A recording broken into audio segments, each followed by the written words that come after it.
kosong. Dar, kucingan kosong, Dar.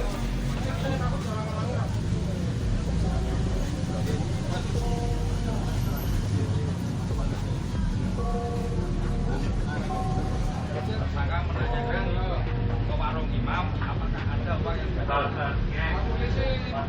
Kami dari Satreskrim Polrestabes Semarang kita melaksanakan prarekonstruksi langsung di TKP untuk mengklopkan atau mengetahui kronologis secara lengkap terkait dengan pembunuhan mutilasi yang dilakukan oleh pelaku. Jadi hari ini kita total ada 102 adegan.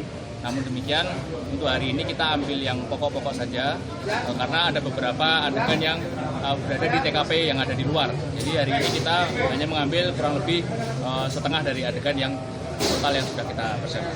Dan mungkin ada perbedaan dan ada temuan baru?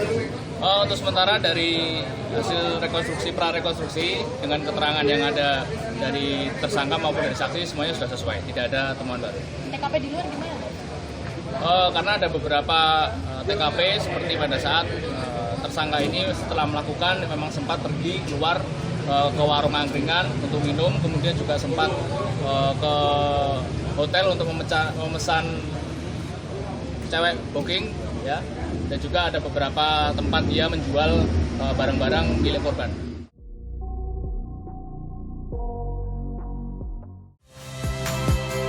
Saya Nitya Anissa. Saksikan program-program Kompas TV melalui siaran digital, pay TV, dan media streaming lainnya. Kompas TV, independen, terpercaya.